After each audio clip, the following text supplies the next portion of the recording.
Since the legends of ancient Greece, men have dreamed of flying like birds. Their attempts usually look more like a circus sideshow than scientific problem solving. Now, computer design and lightweight modern materials are bringing the goal closer. Icarus Children, the story of man-powered flight, next time on Nova. Next, here on Channel 18. Imagine yourself drifting over the peaceful countryside in a colorful, gigantic balloon. Channel 18 takes you hundreds of feet up for a lighter-than-air flight this Wednesday at 9:30 on the Great Midwest Hot Air Balloon Rally. This is Channel 18, KMTF, Fresno.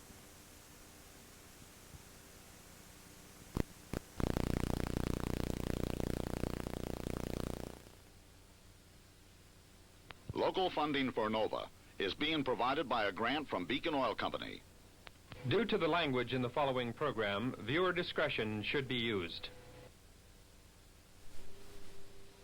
Major funding for Nova is provided by this station and by other public television stations. Additional funding is provided by grants from Exxon Corporation and the National Science Foundation.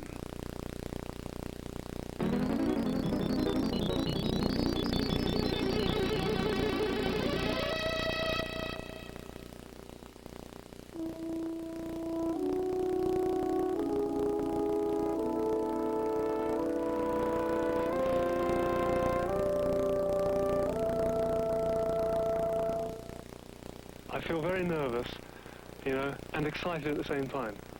And there's a runway straight ahead of you, which is appealing in a strange kind of way. You just want to pedal down it and fly off it. Okay, let go. Stop. As far as I'm concerned, the fascination in flying is to lift off the ground. That moment of getting airborne is really just beautiful.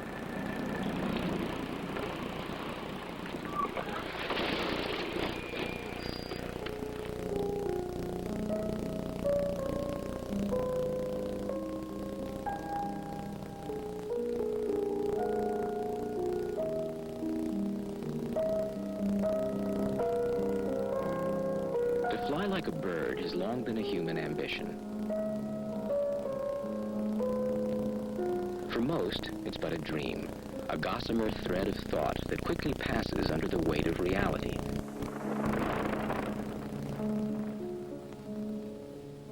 Yet for a few, the thought persists. Why, with a little ingenuity, should we not, like other creatures, be able to swim through the ocean of air that surrounds us? We have, of course, already conquered the air, not just with powered aircraft, but with gliders. We can even approach the bird's highly personal relationship with the air through hang gliding. But for some, even this isn't enough. Any form of glider relies on wind and gravity as its sources of power. It is destined always to return to Earth. It has no reliable means of climbing into the air on its own. There's an element of satisfaction which is missing. Frank Irving is a lecturer in aeronautics at Imperial College, London. There's still one little area which remains to be conquered properly, and that's man-powered flight. And if you want to make a man-powered aeroplane, this is what you need. About 1,000 square feet of plastic film, 60 pounds of balsa, some pieces of spruce, bicycle components, glue, a lot of patience, and if you put it together all in the right order, you can pedal your way into the sky. Go! Go!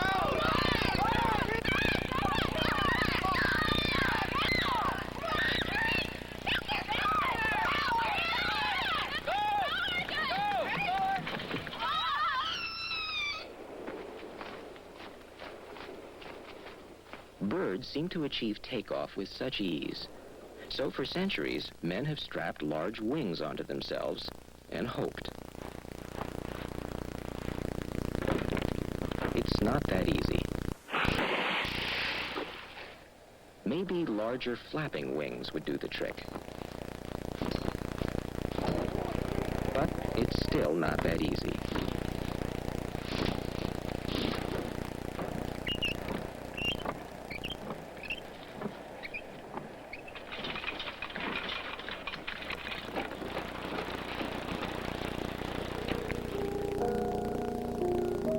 bird's wing is a complicated and delicate piece of machinery. It requires a highly compact muscle system to drive it. Millions of years of evolution lie behind the wings of moths and bats and other creatures. Professor James Fitzpatrick of the City University of New York has worked out the mechanics. The trick the bird and the bat incidentally use is that they have a wing which folds during its beating operation. It makes an angle, makes a very steep curve in here, a heavy camber during the upstroke, and flattens out during the downstroke. When the wing moves up, the air pressure automatically closes the wing up partially. When the wing moves down, the air pressure opens the wing and gives it its full surface. The outside part does most of the propelling and the inside part most of the lifting. The wing, as it beats, literally acts like a pump. It pumps a mass of air at each stroke, and it throws this mass of air off in a swirling vortex. And you will note, as I raise and lower the wing, it starts driving me forward.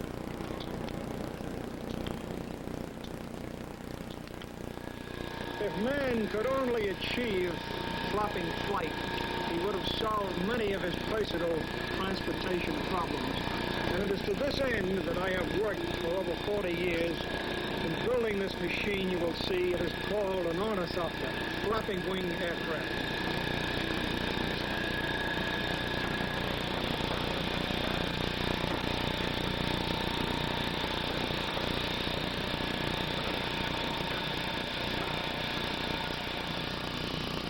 The wing is operated by compressed air cylinders which pull on cables. Because you're making an airplane, you want the lightest, and the lightest thing for a given force is an air cylinder. The lower ones, the pair together down there, can pull with a force of about 1,000 pounds on that cable. The upper one can pull with a force of about 500 pounds on this cable. The cylinders you could compare to the pectoral muscle of the bird. The cable is like a tendon, actually.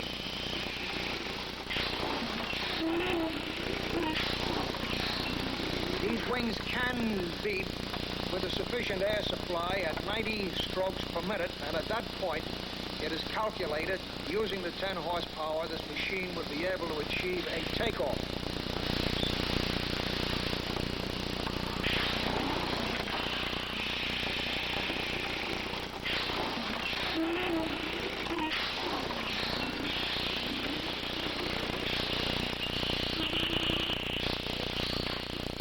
Professor Fitzpatrick's machine demonstrates that the complexities of a flapping wing make it too heavy, and therefore out of the question for a man-powered aircraft. There's no option but to abandon flapping and go for a simpler method, a fixed wing. With a little forward motive power, it should work. Give it enough power, make your plane strong enough, not too heavy, and you should take off.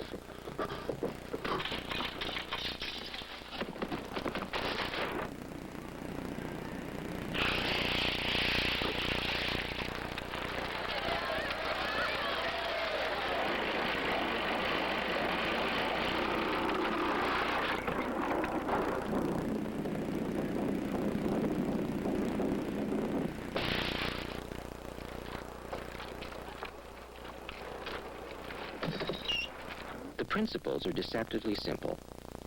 The weight of the man and his machine is propelled forward by the power in his body transmitted to the air around him.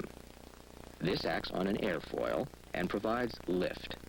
But the whole assembly is affected by drag in a variety of ways. The equation has to balance. To increase the power probably means a heavier pilot. More power may increase the lift, but it also increases the drag, which has to be overcome by more power, and so on. Everything is related. The first people to make the equation balance were Helmut Hessler and Frank Villinger in Germany in the 1930s. Their plane was catapulted into the air by large rubber bands.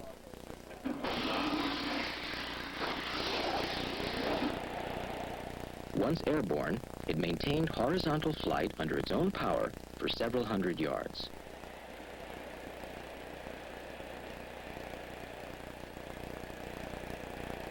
At about the same time in Italy, the Petagliante was built by Ennio Bossi. The pedals on this aircraft drove two contra-rotating propellers, but it had to be towed into the air.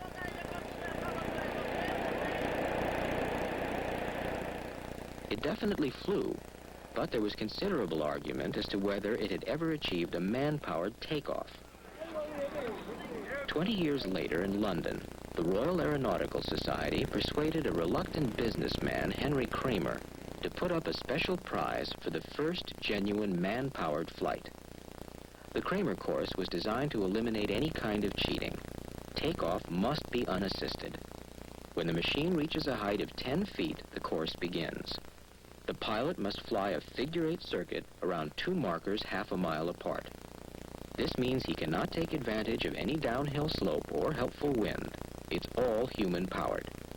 Finally, he must reach a height of 10 feet again at the end of the course. The prize of £5,000, then about $14,000, offered in 1959, inspired a burst of activity, initially in England. Students at Southampton University were the first to have their plane ready for takeoff. Built like a glider, with a prop sticking out of the top, it was named Sumpac. November 1961, the pilot Derek Piggott presented the plane to the media. He was chosen because of his experience as a glider pilot. He remembers that first day well. The first time the airplane was ever off the ground, the first indication we had was the wheel, the pedal slipping. And I knew I'd been off the ground, but no one else could detect it. They couldn't see daylight between the wheels. At the moment of takeoff, the craft suddenly veered alarmingly.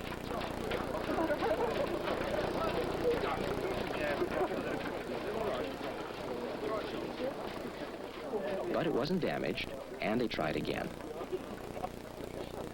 The first real flying we did, we went about 50 or 75 yards, I suppose. And it was a tremendous thrill. This was the first real man-powered takeoff and landing. But there were more flights to come. The wings were made of spruce glued with epoxy and covered in doped nylon fabric. The fuselage was made of aluminum and was bolted to the wings. The ground wheel and the propeller were linked by a belt drive. But Sumpac was proving difficult to control and quickly exhausted the pilot.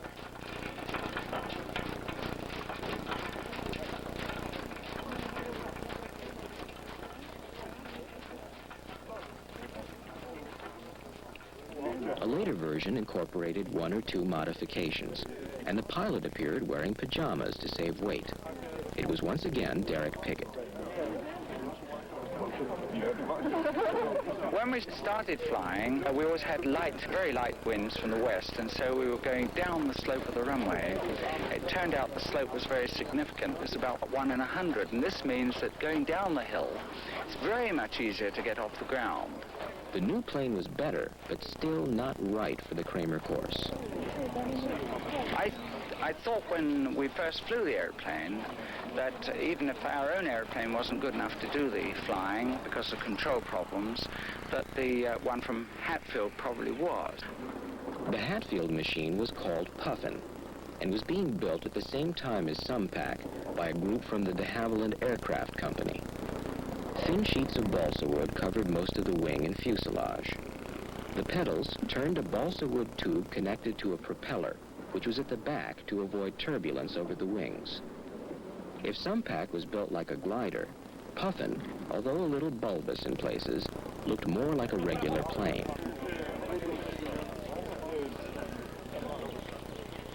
The pilot was John Wimpenny, an aerodynamicist. He missed being the first man to achieve man-powered takeoff by only 7 days. On the 16th of November, 1961, Puffin flew. The balsa wood skin creaked and groaned as it stretched. Although slightly heavier than Sumpac, this machine made no less than 90 flights in 2 years. Before one misty morning, it came to an abrupt end.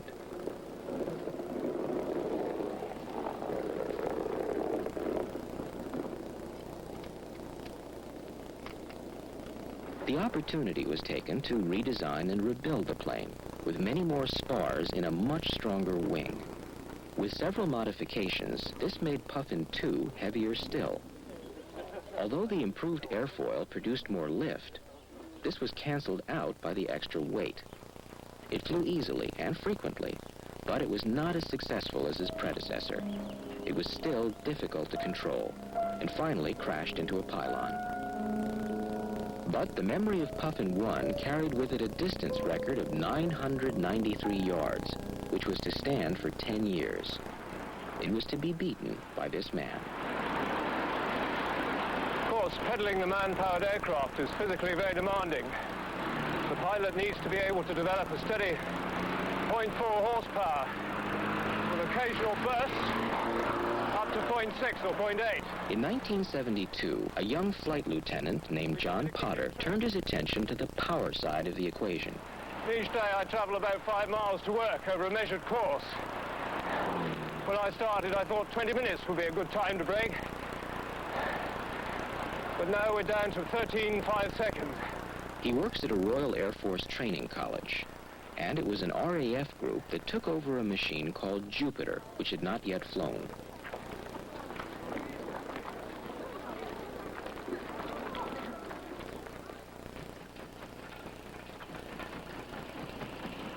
Potter's muscle power made it fly. He was also a trained and skillful pilot, although this sort of flying was a bit new to him.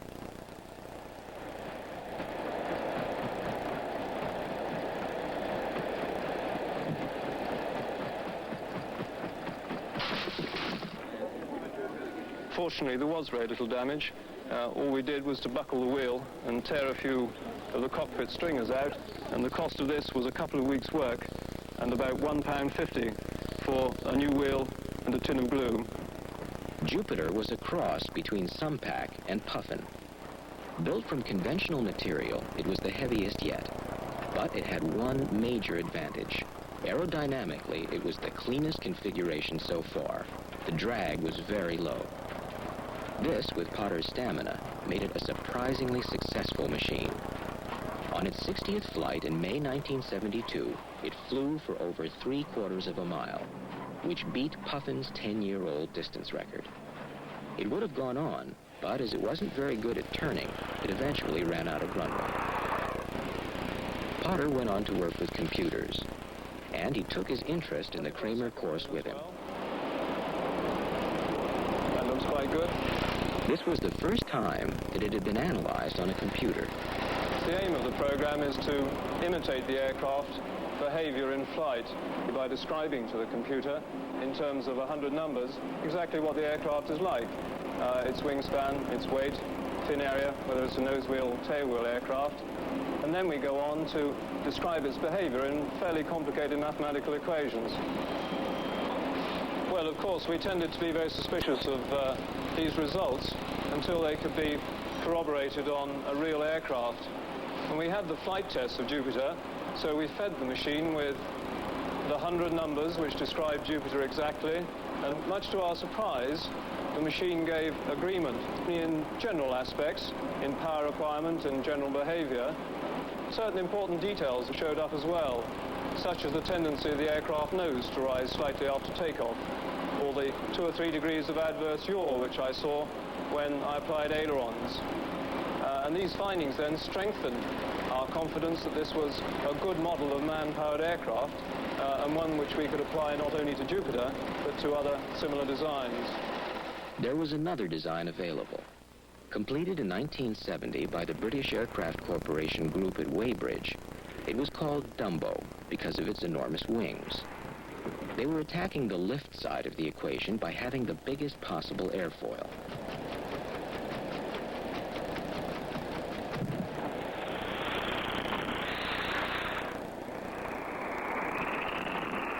Dumbo was rather frail. But it looked good on Potter's computer. So the RAF group took over Dumbo, rebuilt it with modifications, and called it Mercury. A few feet more. Slowing down now. Stop there. Let's have the canopy off then. His Air Force training and the availability of highly organized manpower in both Jupiter and Mercury projects were of enormous help to John Potter. We've contact at the back. That's fine. Good. Fine, all secure then. That's nice. Controls are full and free. Check tail up, tail down, rudder left, and rudder right. Check prop turning. But Dumbo was a big disappointment. She was hardly living up to her new name, Mercury. For one thing, she was much heavier than they anticipated. For another, there was a basic design fault.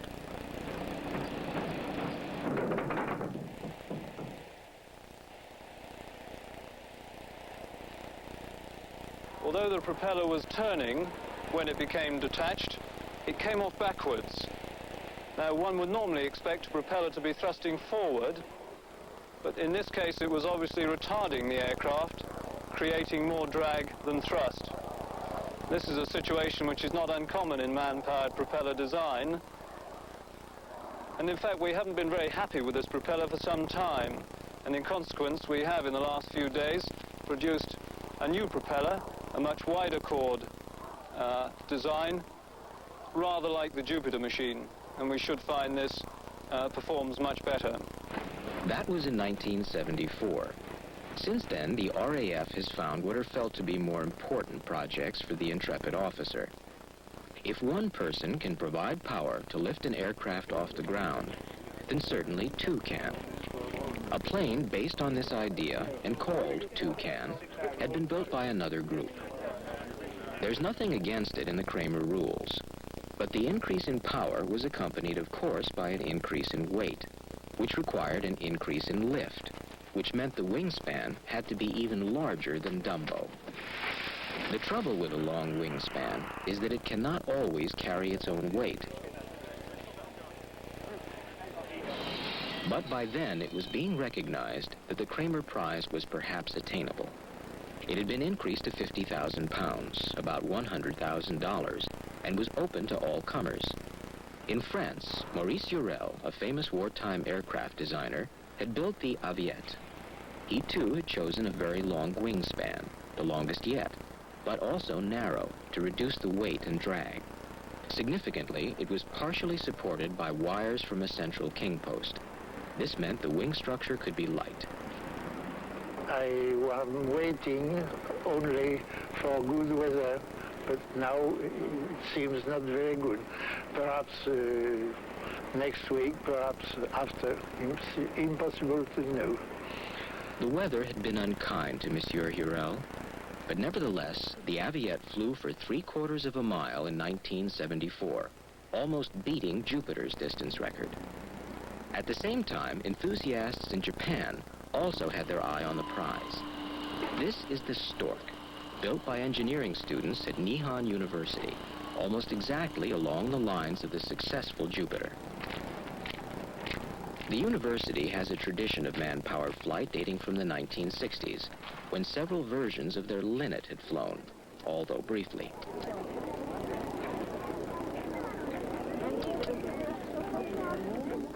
By 1976, the Stork was flying well. Much of its success was due to very careful construction, with special attention to weight reduction.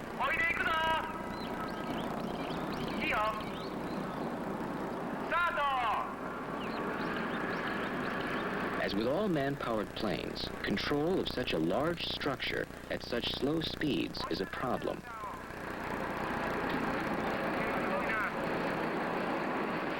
On an English airfield, a local airport fire department lends assistance to a young architect, Tony Paxton.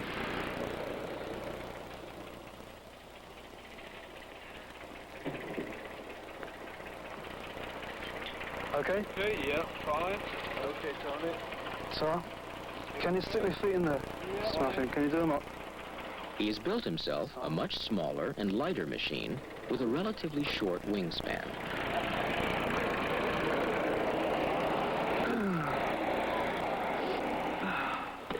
Ooh. It's rather like being perched on top of a one-wheel pogo stick, you know? 6 foot in the air, flat on your back. Anything more absurd you can't imagine. In my legs, have got the power to get 200 pounds off the ground. That means producing just over 1/3 of a horsepower. Now, that's the kind of level of energy output that an ordinary fit man can do. There's no problem. You just have to keep on taking nutriment. A significant innovation was in the controls. Left. The rudder and elevators were conventional. Elevators.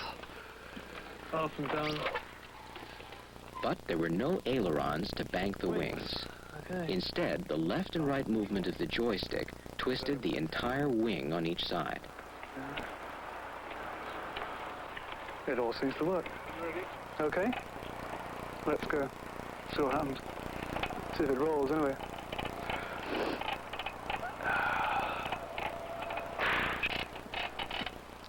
Hello? You like the sound of that, bro? Yeah?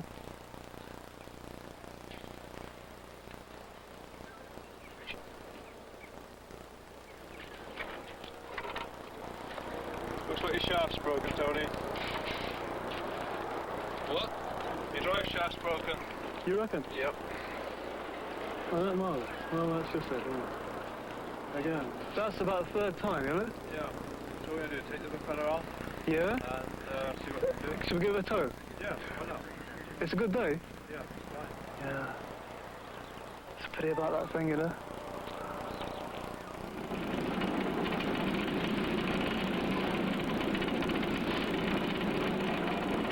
Yeah.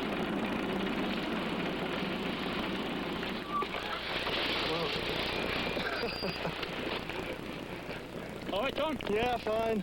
Don't worry. Hang on, undo me belt. Okay, okay. It's very tight, don't pull. Okay, all right. Leave him, just leave him as he is. Okay. Yeah, that's fine. Jesus, what a sight. That's come apart. Meanwhile, in Orange County, New Jersey, a real individualist was at work. I turned back to the great masters, Da Vinci, Leonardo da Vinci, Conte, Michelangelo, and Archimedes, and all the great masters. His name is Paul Osarchi, and his aim is to get even more power into the propulsion system by an entirely novel method.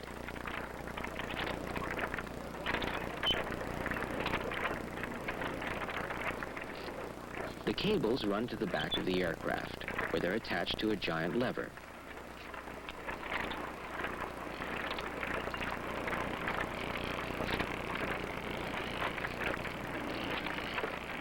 His quest has involved considerable sacrifice, both for him and his family. My funding was very limited, and then after I exhausted all our savings, I went ahead and I borrowed money to continue this challenge. I am taking vitamin pills. I'm taking vitamin A and vitamin E. And my wife is making sure I take my vitamin C and other vitamins that I need to supplement some of the energy that I have to have. I designed the aircraft for my age bracket of 51 to be able to succeed in achieving this physical endurance.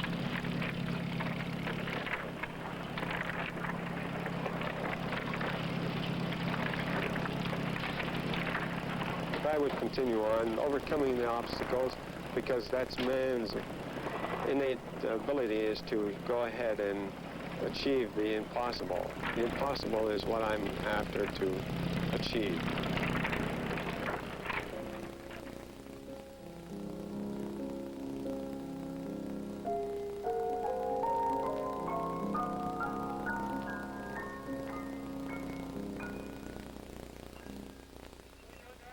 Let go. Let's go. On the other side of the continent, in the mountains of California, a new sport had taken hold. This is a hang glider, but it's not an ordinary hang glider. Called the Icarus 5, it was designed by its pilot, Taras Kachenik. On the Icarus 5, one of the most critical points of the design is the airfoil section. It's one of a new design of airfoil sections that have been analyzed with a computer to determine the pressure distribution. With these sections, you're able to get much higher lifts than you would be able to with conventional airfoil section. All right. Okay. Should land back.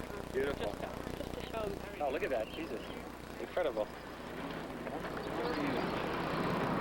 A hang glider is a small, very controllable device, with the pilot swinging the weight of his body to steer. But it needs high speeds to provide lift. It uses gravity for this, and although it can use thermal updrafts, it usually ends up lower down the hill from where it started. The computer-designed airfoil on the Icarus 5 provided high lift without the need for high speed. The controllability characteristics remained, and Taras Kachenik frequently found he could fly his craft home to the observatory on Mount Palomar where his father worked. This gave him the idea for a new way of attacking the Kremer Prize. This is one of the sections I've carved out of polystyrene foam to make up the man-powered wing.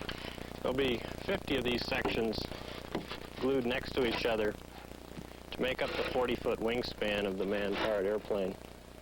40 feet would be considered very, very small for a man-powered aircraft, actually ridiculous. Most of the designs have 2 or 3 times that.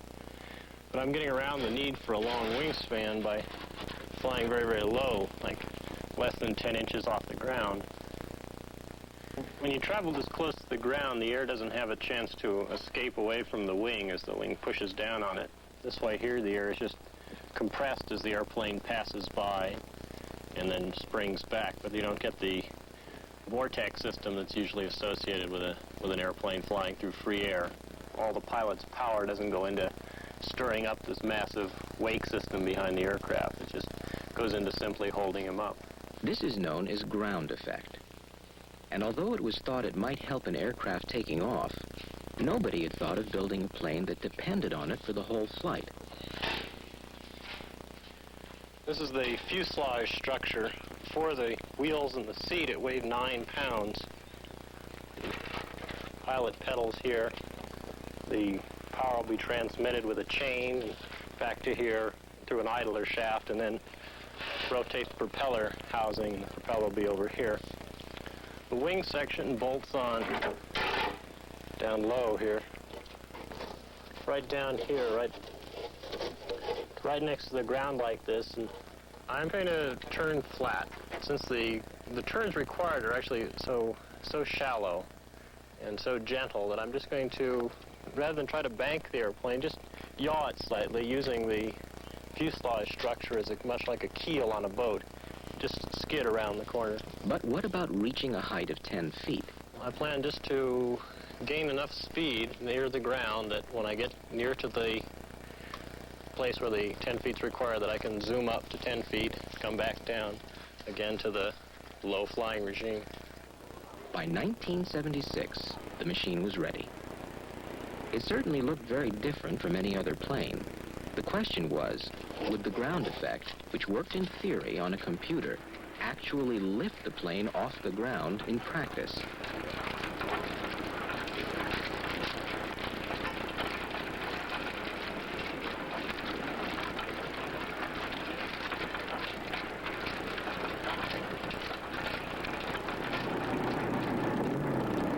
So far, so good, at least for short flights.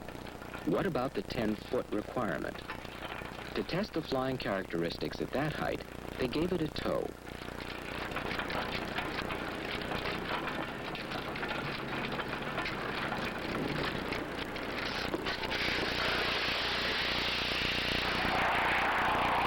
In sharp contrast to powered aircraft, man-powered machines seemed a dismal failure. Maybe it was impossible. Maybe the equation could not be made to balance.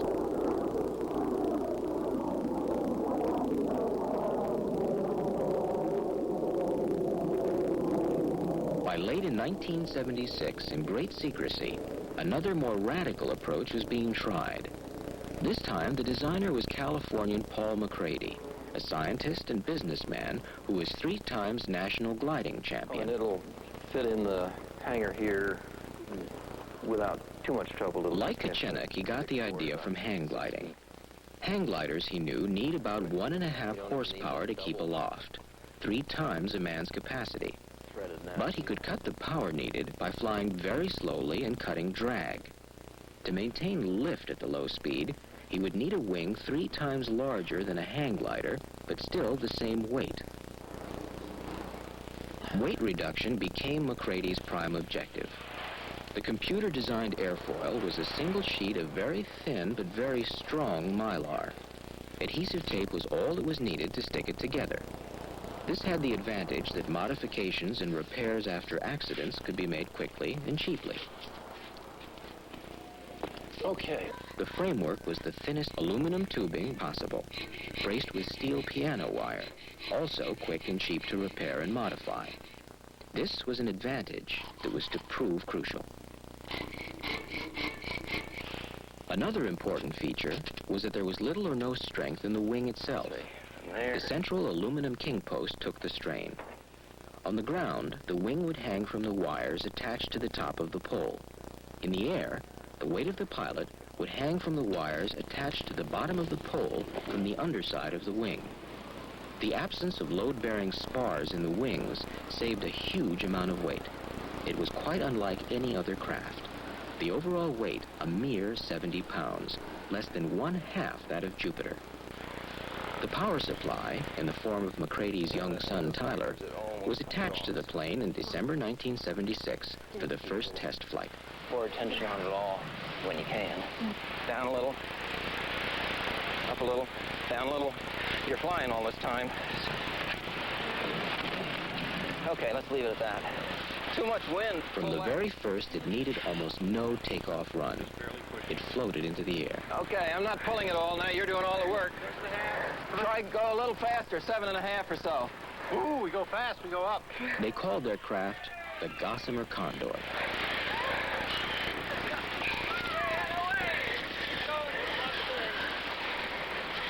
Can you read the airspeed? Okay, sock it to it. Left. No, straight, yes.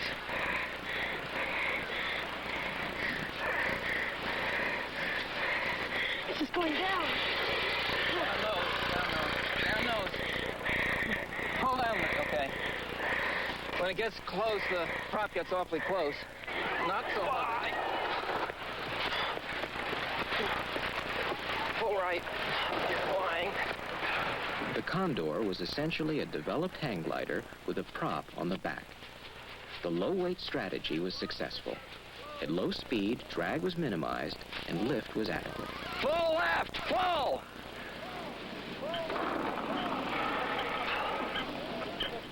On this plane, a crash was hardly a crash at all. But clearly, a little increase in power would help. Tyler, yeah, my son. Jeff, Rockwell, Greg Miller. Yeah, Miller. Miller, okay. So you've flown that thing, huh? Yeah. It's hard to steer? Just try and keep it going in a straight line. Greg Miller was a champion racing cyclist who could produce the required power at little extra weight. You're flying all by yourself. But unlike the young Tyler MacCready, he had no experience in flying. You're up too much, a little. Nonetheless, he learned and joined the team as the main pilot. Grab it. Oh, all right. Down. There. Hurt anything? No. I heard something snap up there in the wing. In the winter months of 1977, test flying continued, often late at night or before dawn, when the air was at its stillest. Innumerable modifications and different versions of the plane were made. Well, some of the airfoil is like that. The plastic airfoil especially gave trouble, as it was stretching and distorting in different places, reducing efficiency. Components that broke had to be made stronger, and that meant heavier. Depression began to set in on the design team and the pilots. But slowly, their efforts were rewarded with long, steady flights by Greg Miller. If he kept to the right speed, he found he could go on and on. It'll cheer him up. He was wondering where all his muscle was today. It was the slowest flying plane in the world, between 7 and 10 miles per hour. But it flew and flew. 6717. Yeah, I wonder how long that was. 5 acres. Just about 3 minutes. I think we'd better send a car expedition. So confident were they that in January 1977, they went for their first ever attempt on the Kremer Prize. I don't know that he wants to.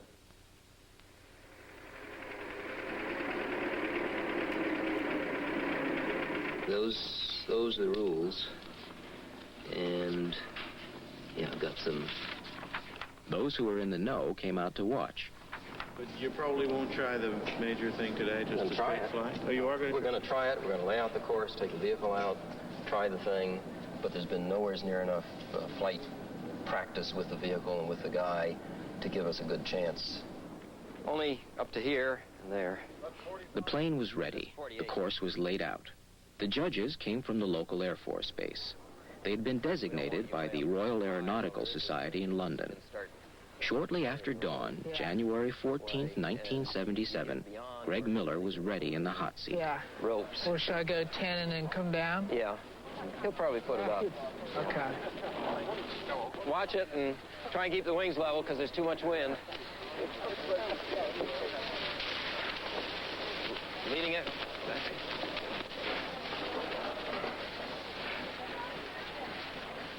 Yeah, that's okay. It got up too big an angle. Too big an angle? After you got up in the air, and that slowed it down and stalled it. Should I get out or? No, I think I can just drag it back. But the wind was already too strong, and the attempt had to be abandoned, at least for that day. There followed several more attempts, accompanied by constant computer analysis. They were working on the margins of flight, and with the slightest breath of wind, the Gossamer Condor became uncontrollable. Looks much too steep. That's a stall. Keep holding him. Whoa, gee. Keep the prop from hurting. Oh, pull it! Grab it, grab it, grab it! Obviously, something had to be done about the lack of control at such slow speed. Paul MacCready listened to all the suggestions for modifications that his design team made. Except when it was flying straight and level in zero wind conditions, the Gossamer Condor behaved more like a feather than an airplane. Just banking the huge wings was difficult because of the resistance of the great mass of air that had to be displaced, an effect known as apparent mass. I was thinking about it for the last 3 weeks or so as we were worrying about the control configurations, but wasn't aware of it as a huge problem until the tests that were done last Friday. So Friday night really began trying to work on it, estimate its magnitude, and then yesterday worked it all out and decided on this new configuration. This is a model that we did a few little flight tests with. Same stabilizer, but stuck down lower, so it's in ground effect a little more, and its wake inhibits or hurts the wing less. Also doesn't hurt the prop efficiency. As to the wing, we've decreased the chord at the root from about that large to what you see, but at the tip it's smaller still, so it has less total area. You fly a little faster, but the small chord at the tip in particular cuts down the apparent mass effect and the roll damping, so it makes it much more responsive to controls. Just the small ailerons actually roll this vehicle properly, whereas huge ailerons it would not have much effect at all on the present vehicle due to these inertia effects primarily. The apparent mass effect on an ordinary airplane, even on an ordinary man-powered airplane flying at 16 or 20 miles an hour, is pretty much negligible because it's smaller than the inertia of the wing or the roll inertia.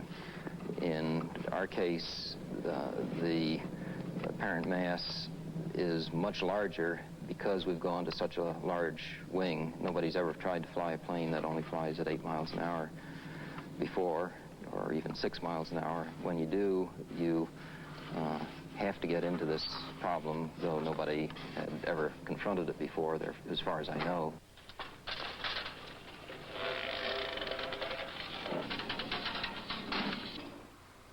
First came a change of location.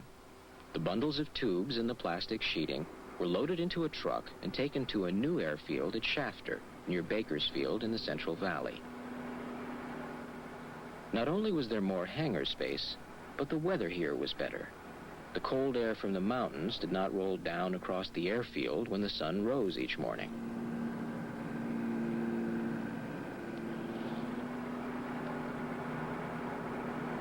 Early mornings had become routine for the ground crew and pilots, but one such morning saw a brand new plane on the runway. The thinner main wing was now swept back instead of being straight, and the small foreplane, known as a canard wing, was much closer to the ground. The wingtip ailerons had not made their appearance after all. As the plane was to fly a little faster, the pilot and all the drive mechanisms around him had to be enclosed in plastic to reduce the extra drag generated. Every alteration affects everything else. But did MacCready get it right? He had already spent several thousands of dollars, and the Kremer Prize was beginning to look not so large. He was working at the frontiers of knowledge, and that can be a lonely place. He is a quiet man, and his friends sometimes found it difficult to know what he was thinking.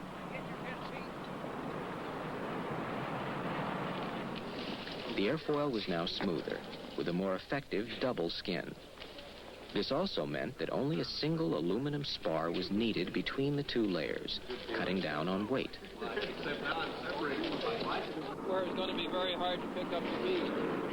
It took a few tries to master the new machine, but it quickly became clear that it was much more stable, and it was beginning to make turns. The canard at the front was much lower, so that its airflow did not affect the wing. As the pilot tilted it, it pulled the plane slowly round after it.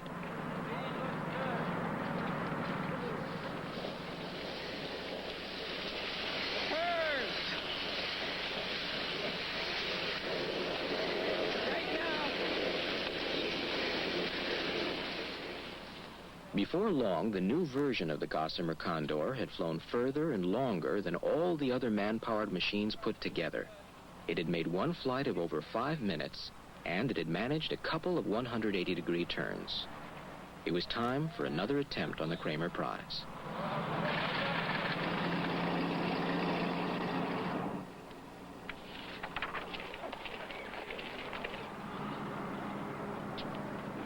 This time, takeoff is perfect. That's good. Point it down. Point it down. It gets easier.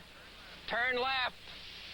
Urged on by the designer, the Gossamer Condor, with Greg Miller at the controls, climbs towards the first obstacle on the course, the 10-foot-high pole.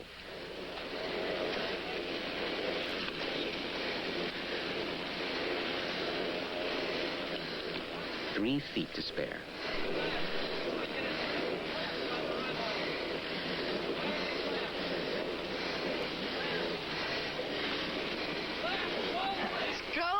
Stop pedaling!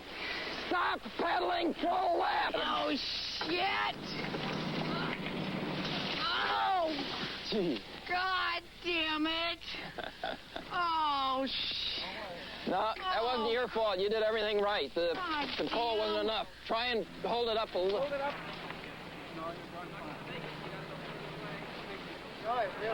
Lloyd, you try and get him out and get the weight on. Oh, yeah.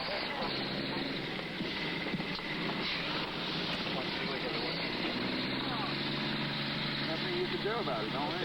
Somebody got the dolly? That's okay, we fixed them in 6 hours. There's a defect which we should have seen because every time and the end of the flight on the previous day, the right wing was going down a bit. There wasn't enough left to control. And that was the case here. It just wouldn't go left. I had it Yeah, forward. I know. I had it full left and it wouldn't. God. So, let's see. Can you hold this wing? This wing's perfectly okay, but I got to get the other wing.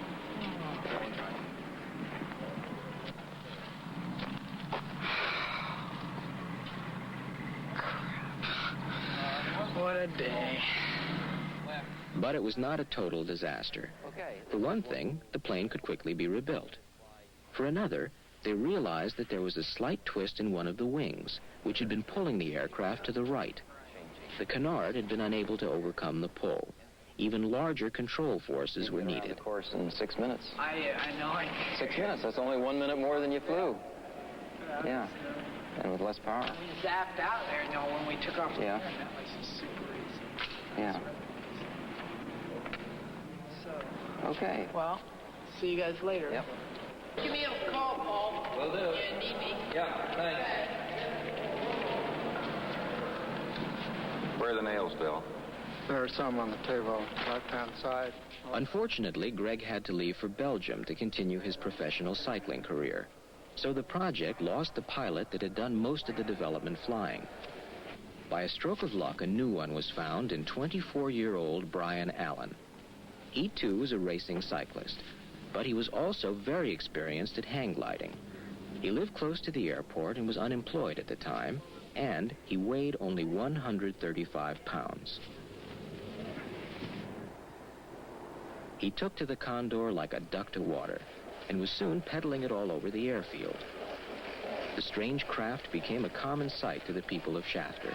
However, although it was stable and controllable in level flight, the big turns were still a problem.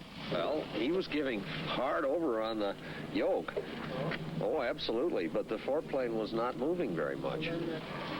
Just doesn't seem to provide that sideways force. I think maybe we should... No, but even if it had no sideways force before, we didn't get in a condition where the plane would be going sideways with one, plane would be going along with one tip down. Left turn! They decided that what had always been happening, even when Greg was flying, was that as the plane banked in a turn, the inside wing was traveling much more slowly and was losing lift. The plane needed more horsepower to keep it in the air at that angle, and that is just what's not available in a man-powered aircraft. Rolling in a minute. Then suddenly, a new idea began to emerge. But, you see, less important than that to me is twist of the wing. It seems to me that with a swept wing, you have so much more control of the angle of incidence than you think you do by means of twist. Wash in and wash out. That those two wires which are now on there with which you can just stand and twist the wing several degrees look like the clue to me. That's possible. And one of the things that John and I were talking about in there is the possibility of trying to rig the control wires in such a way that you deliberately take advantage of that effect. Yes. And that may still be a possibility. After computer analysis, they fitted a small lever under the seat, which by pulling on the wires put a fixed amount of twist in the wing. It worked. Pull the lever either way and you have a perfect banking turn. The twist increases the angle of attack of the inside wing. This produces extra drag, which pulls it back and turns the whole aircraft. But it also produces the extra lift required to compensate for the slower speed. The Condor had never looked happier.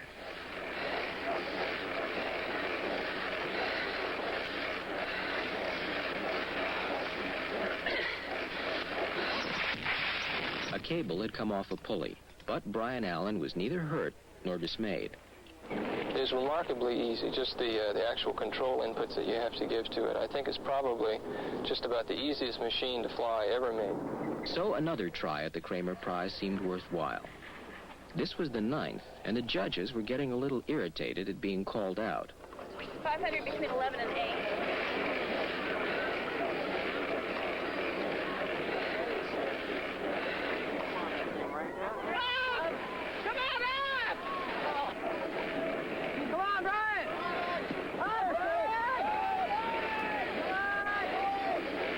All went well with both turns, but there suddenly seemed some doubt as to whether he would make the last 10-foot marker.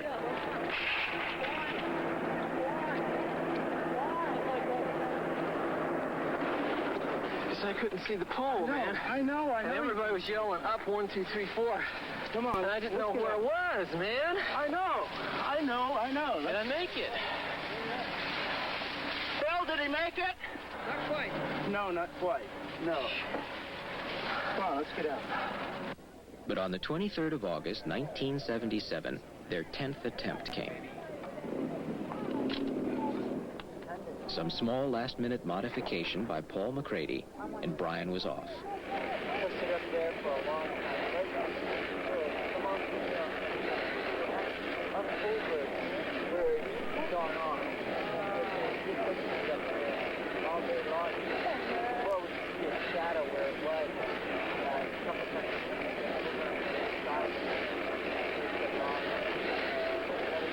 6 minutes later, he had completed both turns, and he was in the home stretch. Come on, Brian! Come on, Brian! Come on! Pump it up there! Come on! Ahead of him, only the last 10-foot barrier.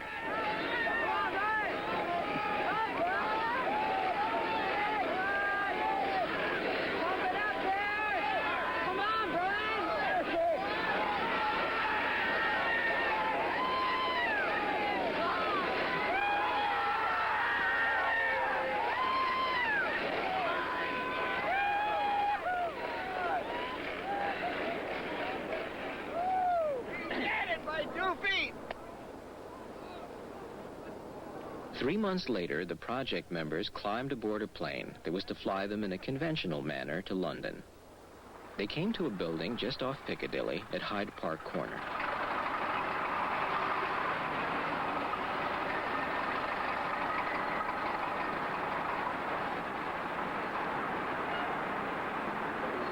On the evening of November the 30th, 1977, they were to be presented with the 50,000-pound Kremer Prize by Prince Charles. But first, here at the Royal Aeronautical Society's headquarters, where it all began, they met other man-powered aircraft designers and enthusiasts. He finally did it by landing completely straight down. Just went helping to solve some of the problems of turns.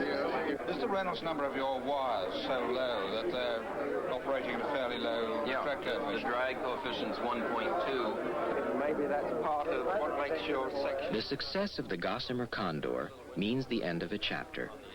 But the story of man-powered flight is just beginning.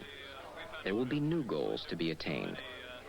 And the designers and pilots who first struggled into the air will not be forgotten.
For a transcript, send $2 to this address.